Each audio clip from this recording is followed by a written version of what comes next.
March 10 പരീക്ഷകളെ നേരിടാം. യാക്കോബ് 1:12-18 പരീക്ഷകൾ ക്ഷമയോടെ സഹിക്കുന്നവൻ ഭാഗ്യവാൻ. എന്തെന്നാൽ അവൻ പരീക്ഷകളെ അതിജീവിച്ചു കഴിയുമ്പോൾ തന്നെ സ്നേഹിക്കുന്നവർക്ക് ദൈവം വാഗ്ദാനം ചെയ്തിരിക്കുന്ന ജീവന്റെ കിരീടം അവന് ലഭിക്കും.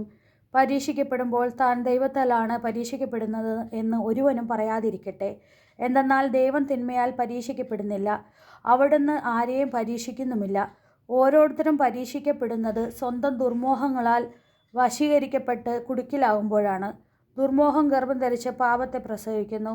പാപം പൂർണ്ണ വളർച്ച പ്രാപിക്കുമ്പോൾ മരണത്തെ ജനിപ്പിക്കുന്നു. എൻ്റെ പ്രിയ സഹോദരരെ, നിങ്ങൾക്ക് മാർഗഭ്രംശം സംഭവിക്കരുത്.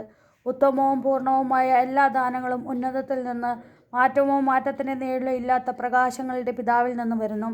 തൻ്റെ സൃഷ്ടികളിൽ ആദ്യഫലമാകേണ്ടതിന് സത്യത്തിൻ്റെ വചനത്തിൽ നമുക്ക് ജന്മം നൽകാൻ അവിടുന്ന് തിരുമനസ്സായി.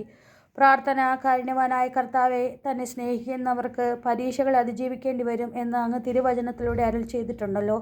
പരീക്ഷകളെ അതിജീവിക്കുവാൻ ഞങ്ങൾ തയ്യാറാകുമ്പോൾ ഞങ്ങൾക്ക് അനുഭവപ്പെട്ടേക്കാവുന്ന എല്ലാ വേദനകളെയും നന്നായി സ്വീകരിക്കുവാൻ തക്ക ഹൃദയവിശാലത ഞങ്ങൾക്ക് തരണമേ. അങ്ങയുടെ തിരുമുറിവുകളോട് ഞങ്ങളുടെ സഹനങ്ങളെ ചേർത്ത് വെച്ച് കൃപകളാക്കുവാൻ ഞങ്ങളെ സഹായിക്കണമേ. അതുവഴി അവിടുന്ന് വാഗ്ദാനം ചെയ്തിരിക്കുന്ന ജീവന്റെ കിരീടം സ്വന്തമാക്കുവാൻ ഞങ്ങൾക്കിടയാവട്ടെ. സുകൃതജപം: കർത്താവെ, പരീക്ഷകളെ അതിജീവിക്കുവാൻ കരുത്ത് നൽകണമേ. കർത്താവെ, പരീക്ഷകളെ അതിജീവിക്കുവാൻ കരുത്ത് നൽകണമേ. കർത്താവെ, പരീക്ഷകളെ അതിജീവിക്കുവാൻ കരുത്ത് നൽകണമേ. നമ്മുടെ കർത്താവായ മിശിഹായ്ക്ക് സ്തുതി.